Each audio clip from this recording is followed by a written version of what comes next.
You think life's bad now?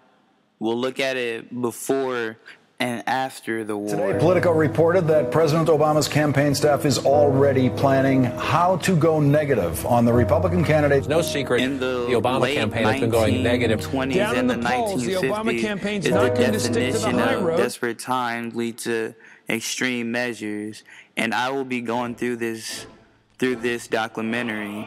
World War II is an example of that because the U.S. was backed into a corner, and other countries were too, economically, politically, and physically. And then they had to do things that they didn't want to do or wouldn't normally do for survival. So life was changing, and it was hard because lots of people were going through bank failures, reduction of purchasing across the broad, American economy policies with Europe, and stock market crash in 1929.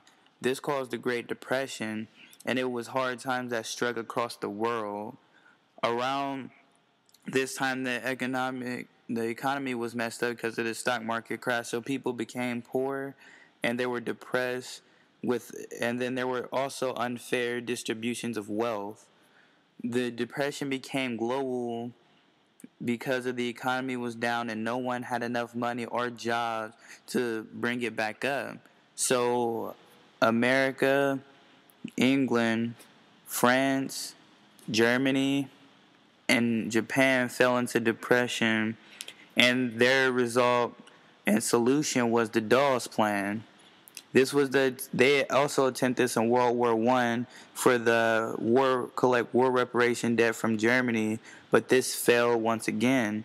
So they replaced it with the Young's Plan, and this plan was reorganizing Germany's World War I reparations payment, and this came out in 1919, meeting in the International Commission of Financial Experts held in Paris. Not too long after this, FDR came in order, and he came to save the day with the new Lend-Lease Act, and he put this into order. This was a program by the United States federal government during the World War II, which enabled the United States to provide their allied nations with war material while the U.S. was still officially a neutral country. FDR created the SS and the income tax. He took money out of the private sector and filtered it throughout the government. Due to Roosevelt's policies of taking money from business, we were in it for 10 years. Without the capital that was taxed away from the businesses could not expand. Afterwards, they decided to create the Treaty of Versailles so they can save and make their economy better and end war. So they also did the League of Nations to bring all the countries together and make it all about peace. Make it all about peace so they don't have to fight anymore. So really, even though they didn't like each other, more than likely I think they were trying to save their pockets instead, because when that depression hit, it hit hard. But since lots of countries was fascist in the area, like Germany, they basically did whatever and in their own intolerant views. And then the treaty, it insulted Italy and Germany, and they were like outcasts. So it's like the other countries didn't want nothing to do with them, and this made them pretty mad. And also Allied appeasement was going on. So when that happened, these three things were the straw that broke the camel's back. And then that's how World War II broke out in Europe, East Asia, and islands in the Pacific Ocean. But it also expanded all the way to Madagascar and the Aleutian Islands. There were also substitutional wars like the D-Day in the European theater and the Battle of Midway in the Pacific theater. The U.S.